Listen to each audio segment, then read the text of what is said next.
Chers compatriotes congolais, un grand homme politique a dit « La politique, c'est l'art du moment ». Et l'Ecclésiaste dans la Bible a dit « Il y a un temps pour chaque chose sous les cieux, un temps pour naître, un temps pour mourir, un temps pour planter, un temps pour récolter ». Il s'est passé un temps où nous avons préféré garder le silence. Certains, dans le régime d'occupation en place, se sont même demandé si la résistance n'était pas morte et ils se sont réjouis même un peu trop prématurément. Tandis que la plupart des Congolais ont exprimé aussi leur inquiétude. Je voudrais rassurer surtout les patriotes congolais. Rien, alors rien, ne saura arrêter la machine de la résistance. Le silence ne veut pas dire qu'on ne travaille pas.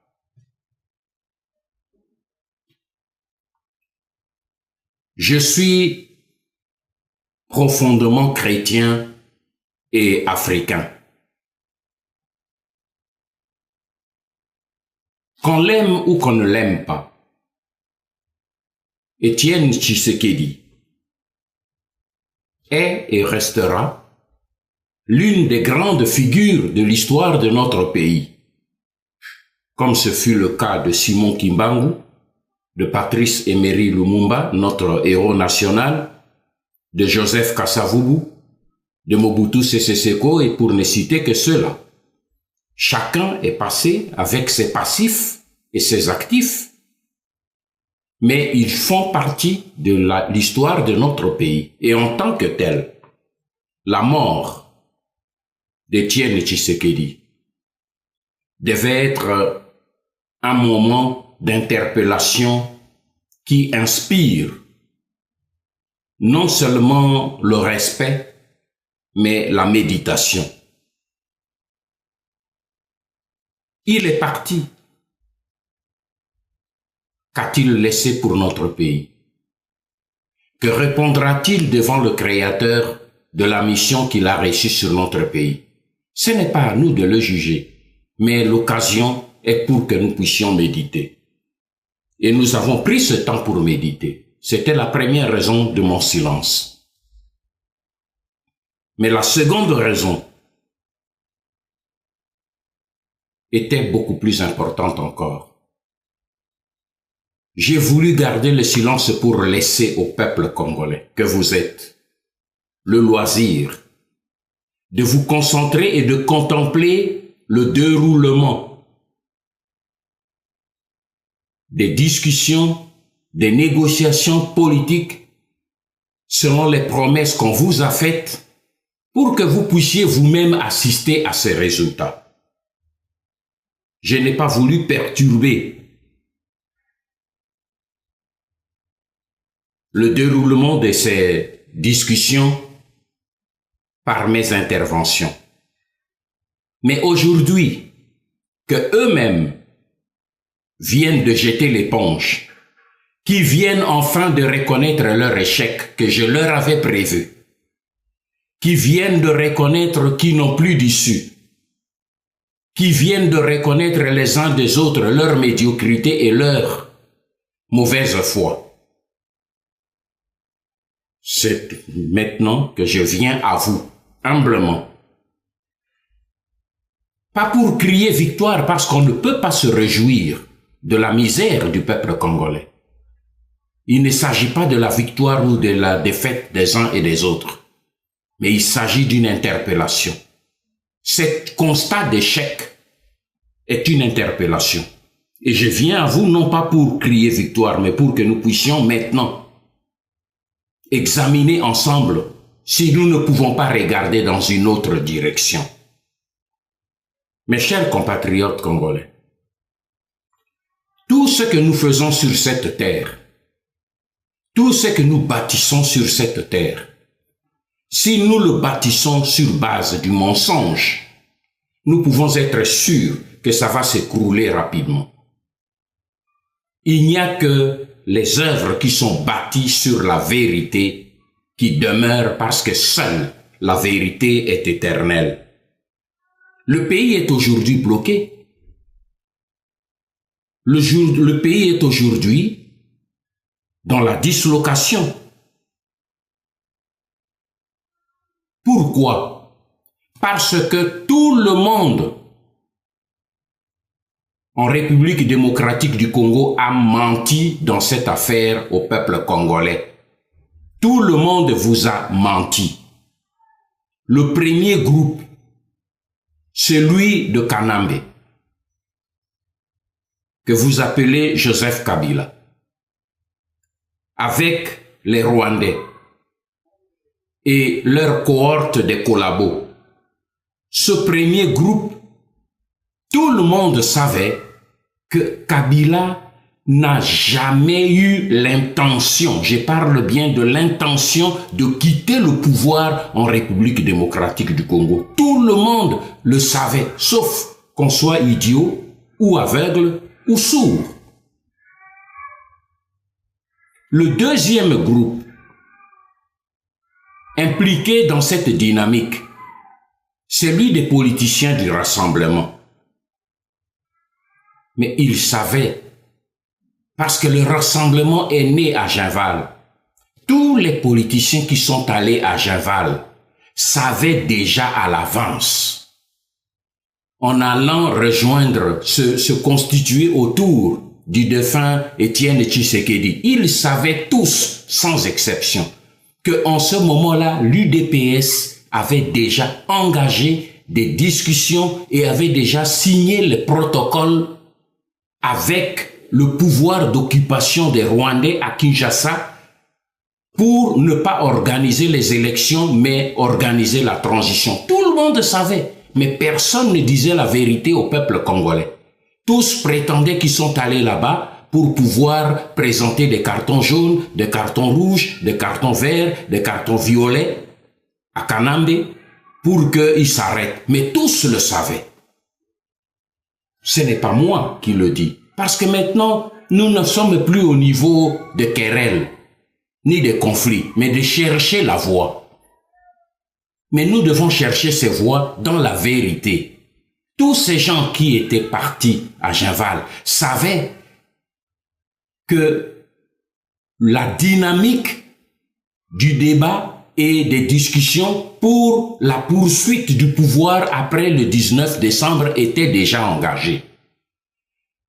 Ce n'est pas Honoré Ngbanda qui l'a dit, c'est eux-mêmes. Sheoki Tundu qui a participé à ces tractations l'avait révélé, Edem Kojo l'avait révélé, dernièrement le 27 mars dernier, lorsqu'ils ont reconnu lundi leur échec au centre interdiocésain de Lindongué, Alexis Tambe Mwamba vient de répéter que la dynamique n'a pas commencé le 31, la dynamique a commencé à Ibiza et s'est clôturée a commencé à Venise et s'est clôturée à Ibiza. Donc tout le monde a menti. On ne vous a pas dit la vérité.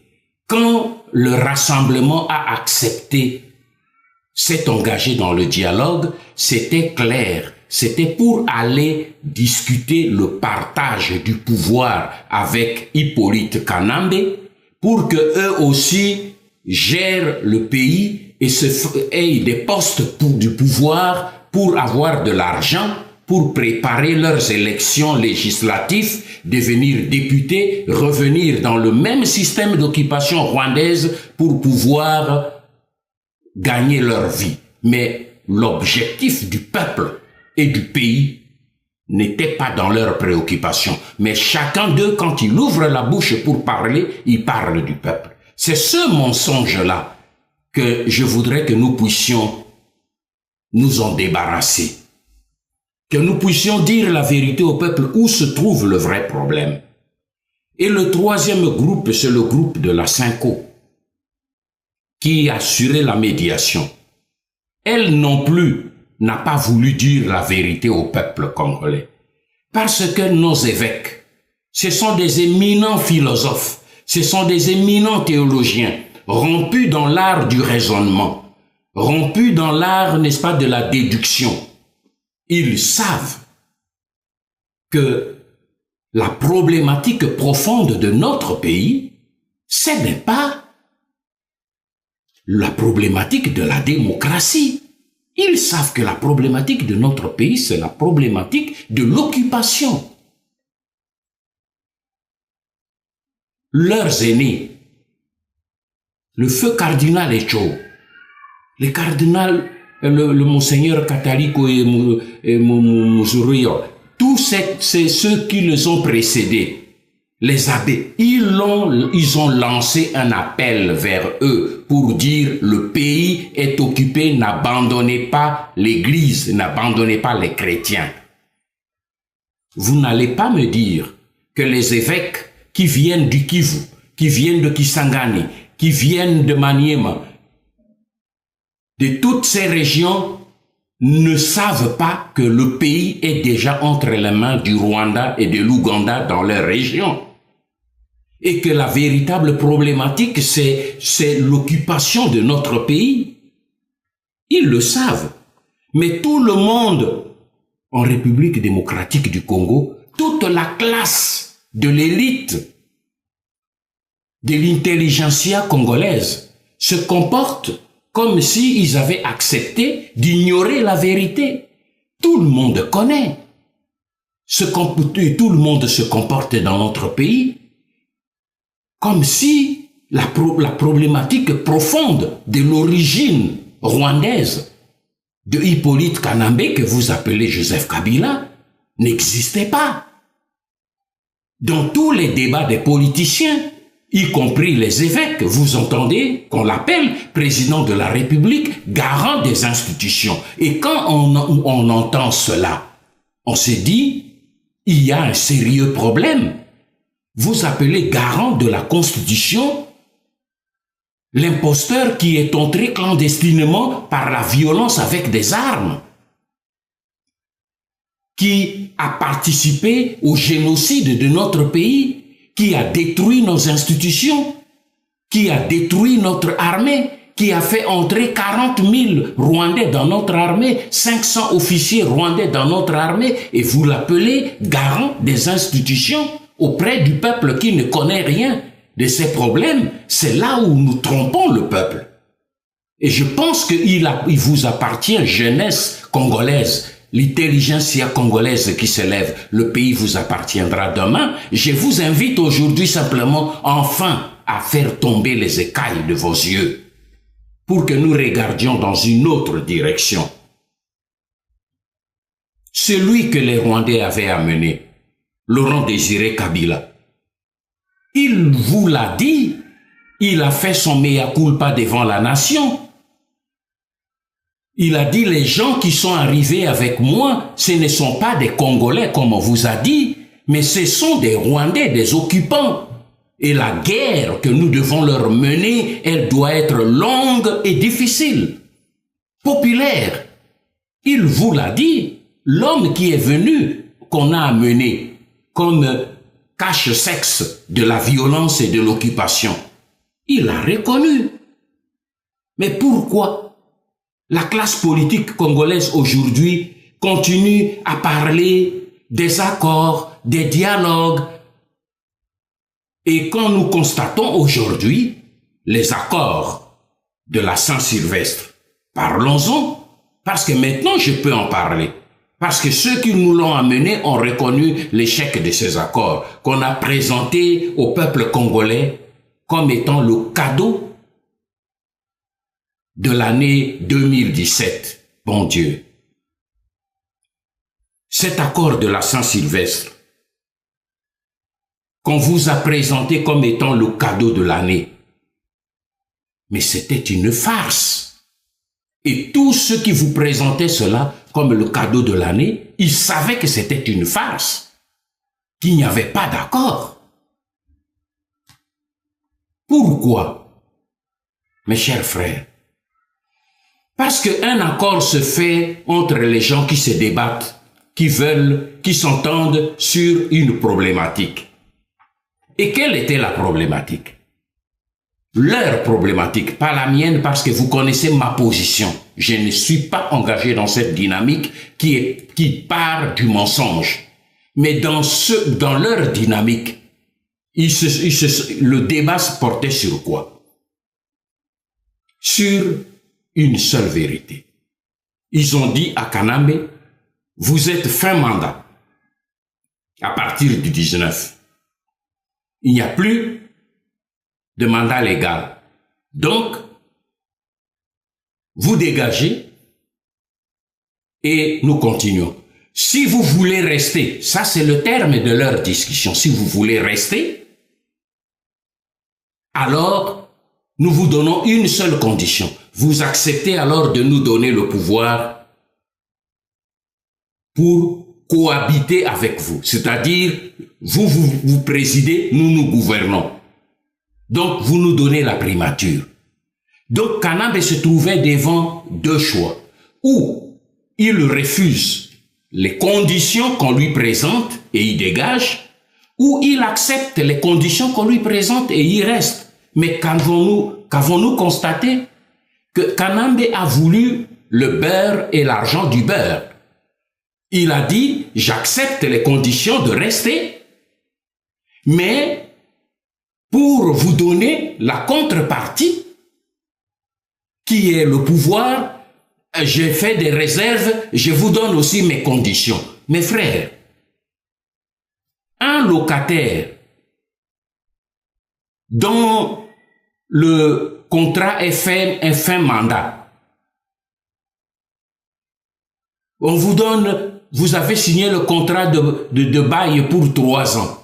Après 3 ans, le bailleur vient et il vous dit, monsieur, c'est la fin de ton mandat, de ton contrat, tu dégages parce que j'ai un autre client qui doit venir occuper la maison.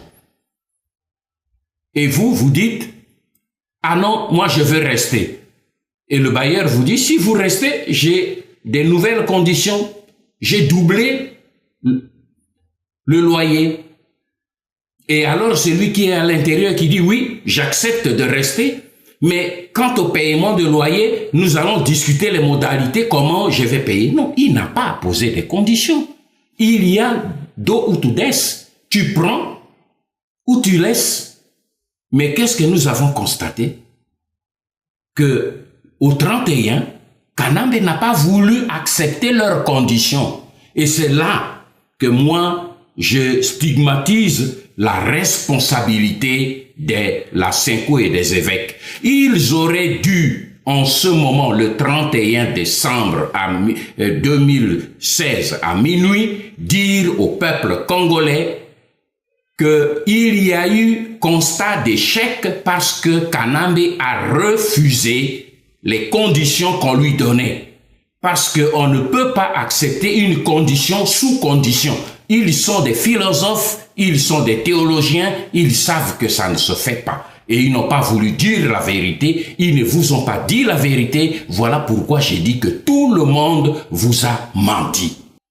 Tout le monde sait, mes frères, que Kabila ne prépare pas les élections. Tout le monde sait, y compris les évêques. J'ai causé avec des évêques. Ils m'ont dit, cet homme ne prépare pas les élections. Il ne veut pas les élections. Lorsque, dernièrement, vendredi dernier, à Uvira, Bitakwira, le député Bitakwira qui est dans l'entourage de Kanambe, il était à Uvira. Les gens d'Uvira lui ont posé la question, monsieur le député, est-ce que les opérations d'enrôlement, vous êtes sûr que ça va se terminer à temps pour que les élections aient lieu cette année-ci? Nous avons des hommes, le même jour, les gens nous ont téléphoné d'Uvira pour dire, Bitakwira leur a répondu, qui vous a dit que le référendum, c'est pour préparer les élections, le référendum, l'enrôlement, qui vous a dit que l'enrôlement c'est pour préparer les élections? L'enrôlement c'est pour préparer le référendum. Peuple congolais, Bitakwira est dans le cercle des gens, parmi de ces collabos qui travaillent avec les Rwandais pour le malheur de notre pays. Voilà la réalité. Nous vous avons sorti même sur notre site de la Pareco des documents pour vous montrer comment dans cet enrôlement, les Rwandais sont enrôlés massivement dans le Kivu. Et vous savez qu'aujourd'hui, en République démocratique du Congo, la carte d'enrôlement fait office de carte d'identité. Tous ces centaines de milliers de Rwandais enrôlés et qui possèdent notre document d'enrôlement sont devenus des citoyens congolais. Et c'est ça, réellement, ce que nous voulons de l'avenir de notre pays, mes chers frères. Le processus, aujourd'hui, tout le pays est mis à feu et à sang. Le processus des massacres qui avaient commencé dans le Kivu, dans le Maniema, dans la province orientale, a atteint le Bas-Congo, a atteint Kinshasa, Katanga, et aujourd'hui, au moment où nous parlons, ça vient d'atteindre le cœur même de notre pays, le Grand Kasaï. Vous avez vu la vidéo qu'on vous a fait projeter, qu'on a fait fuiter dans les réseaux sociaux. Observez 2 minutes simplement cette vidéo. Faites-en l'analyse. Le caméraman qui filme la scène est derrière la troupe qui tire sur les Congolais. Et ces militaires qui tirent sur les Congolais sont des Congolais qui parlent le Lingala. Mais qui commande ces Congolais? Ce sont des Rwandais. Vous croyez que quelqu'un, n'importe, et qui a filmé tous ces Congolais? Ce sont des Rwandais. Pour présenter au monde la preuve que le massacre qui se fait au Congo, c'est fait par les Congolais eux-mêmes contre les Congolais, alors que c'est eux qui en sont les commanditaires. Et nous gobons ça. Et vous voyez Mende qui sort pour d'abord nier, parce qu'il n'était pas dans les secrets des dieux. Quand les Rwandais ont fait ce montage, il ne le sait pas, l'idiot. Et maintenant, quand eux-mêmes organisent rapidement l'enquête pour arrêter les Congolais, il revient toute honte bue pour reconnaître qu'il s'agit effectivement de FARDC. Mais qui commande? Qui ont fait le montage?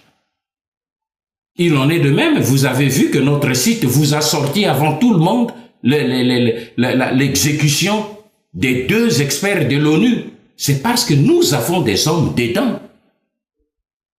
Parmi les dispositifs des Rwandais. C'est pour cette raison que nous vous alertons, mes chers frères, que ce qui se passe dans le Kasaï aujourd'hui, ce qui se passe dans le Bas-Congo, ce qui se passe à Kinshasa, ce qui se passe dans le Kivu, dans la province orientale, tout cela est la mise en œuvre d'un grand plan de génocide des Congolais. Et pour couvrir cette opération, Kanambe utilise le pillage de notre richesse pour corrompre non pas les Congolais, mais le monde. Parce que le pays est riche au moment où les Congolais meurent de faim. Kanambe utilise des milliards pour corrompre les sommités dans le monde, pour couvrir les crimes des Rwandais chez nous. L'or de Kilomoto, les gisements d'or au nord-ouest de notre pays. Mais il y a des chefs d'État africains qui sont actionnaires là-dedans pour exploiter l'or du notre Congo. Nous avons la liste. Demain, lorsque le pays sera libéré, même s'ils ne sont plus en fonction, nous suivrons notre richesse pour le récupérer. Vous avez suivi qu'il y a la raffinerie qu'on vient d'inaugurer à Entebbe en Ouganda. L'Ouganda produit quelle quantité d'or pour fabriquer la raffinerie? C'est l'or qui vient de notre pays, qui est raffiné en Ouganda. Et dans cette filière, il y a des personnalités africaines qui sont là-dedans. Les carrés de diamants dans l'Amiba sont distribués aux personnalités dans le monde. Les gisements de minerais de Gécamine sont distribués comme des gâteaux pour maintenir son pouvoir. C'est pour cette raison qu'il est important, mes frères, qu'on ne pose pas le problème de la démocratie, mais le problème de déraciner le système de l'occupation qui est dans notre pays d'abord. Vous avez vu que avant même qu'on puisse débattre quoi que ce soit, Kanambe s'est attribué dans leurs négociations la présidence, l'armée, la police, la sécurité. Il dit, débrouillez-vous pour le reste. Parce que l'occupation veut saisir et garder l'impérium.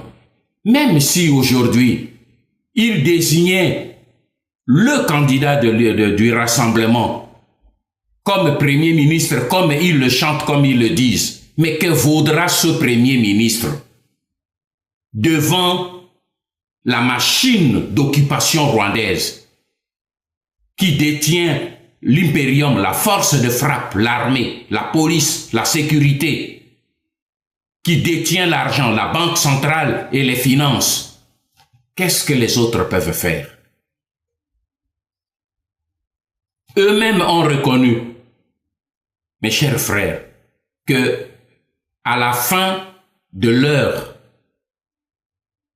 transaction, il y a échec et que aucune institution du pays n'est plus légitime.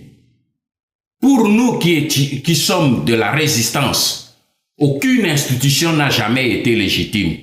Mais vous qui aviez suivi les politiciens, vous qui aviez suivi les hommes politiques des rassemblements de l'opposition dite légalienne, eux-mêmes viennent maintenant de dire, Urbi et Torbi, qu'il n'y a plus aucune institution qui soit légitime. Donc, ils nous ont au moins provisoirement rejoints. Alors, qu'est-ce que vous allez faire, vous, jeunesse congolaise, devant cet échec? Parce que la communauté internationale va vous dire, et comme il commence déjà à le dire, pour vous empêcher de prendre maintenant en main votre destinée, on dit il ne faut plus que personne n'appelle à la violence. Quand dans leur pays,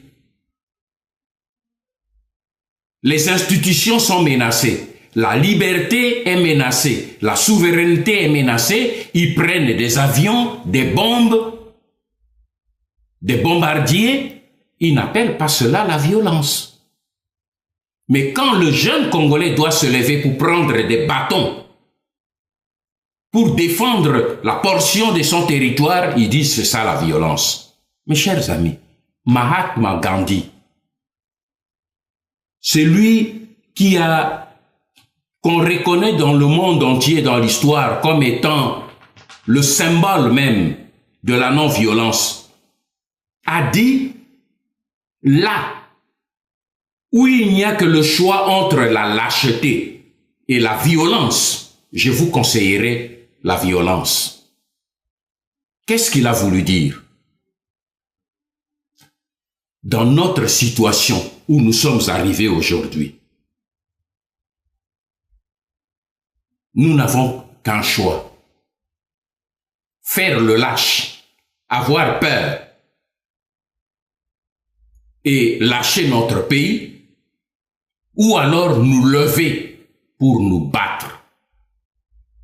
Parce que partout dans le monde, partout dans l'histoire du monde, lorsque les dirigeants, ceux qui ont la responsabilité de conduire le pays, montrent leurs limites et tombent dans les failles, la jeunesse doit se lever.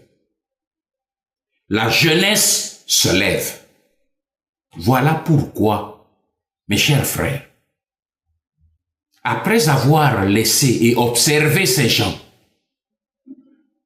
jouer leur jeu de mensonge jusqu'aujourd'hui, après que eux-mêmes viennent de reconnaître cet échec, n'acceptez pas, n'acceptez plus qu'on vienne vous distraire avec les histoires, levez-vous, on va faire une résistance pacifique, on va pouvoir marcher pour la démocratie, on va pouvoir faire pression, parce que ils se servent de vous uniquement quand ils voient qu'ils n'ont plus les moyens d'atteindre leurs propres intérêts.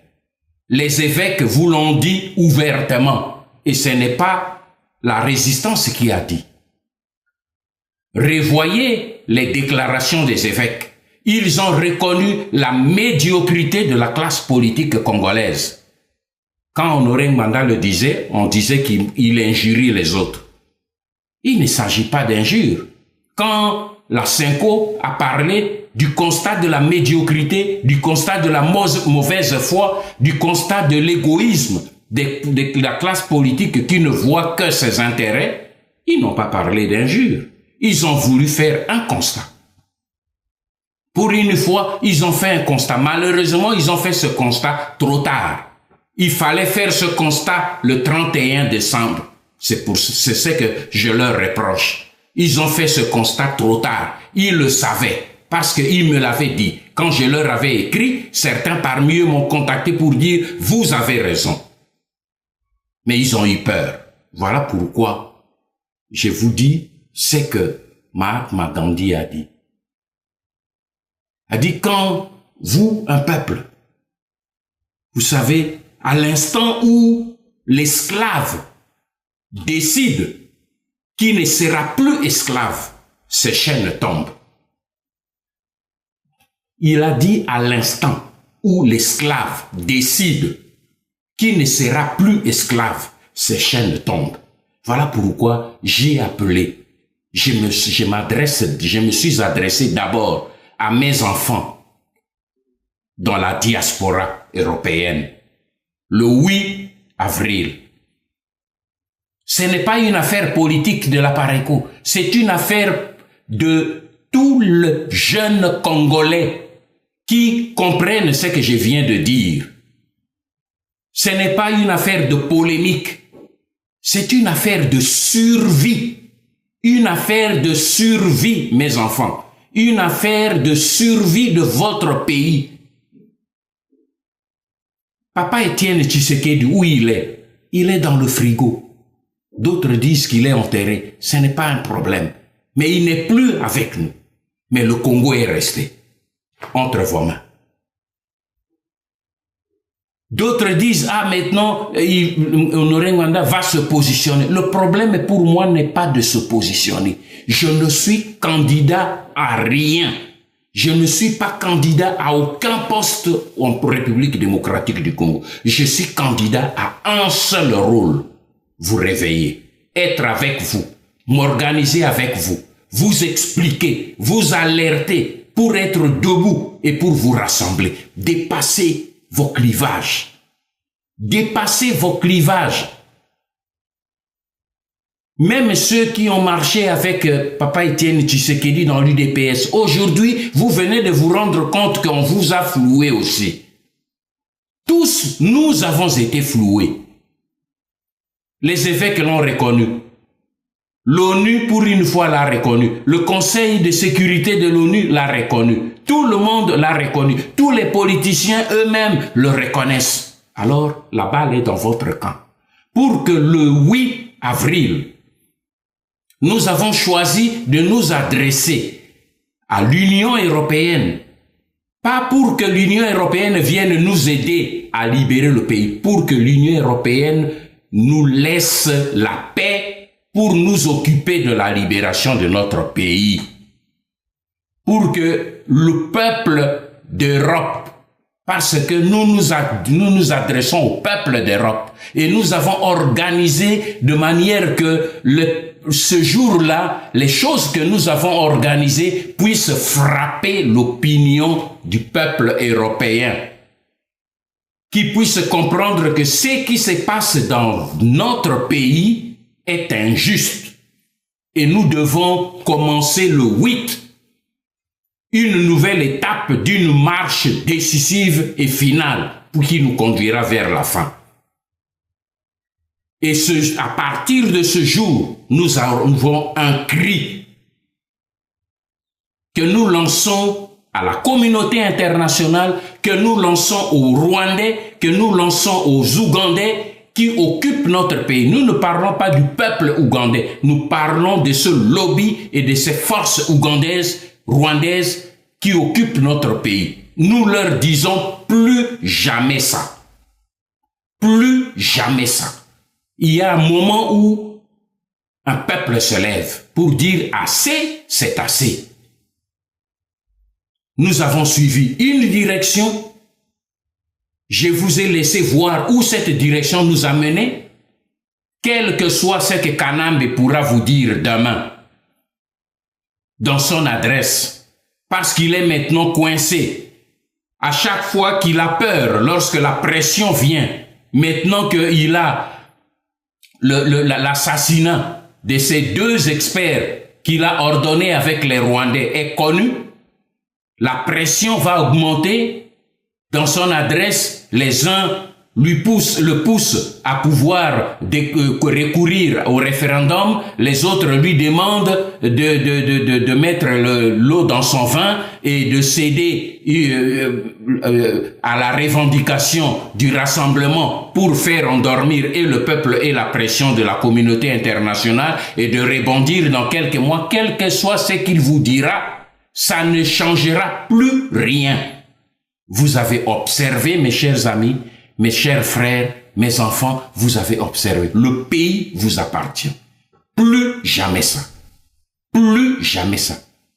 Les viols de nos mamans, plus jamais ça. Les viols de nos bébés de 6 mois, plus jamais ça. Le pillage de nos matières premières, plus jamais ça. Le génocide des Congolais, plus jamais ça. Plus jamais ça. Voilà le cri du combat que nous allons mener. Que Dieu vous bénisse. Ingeta.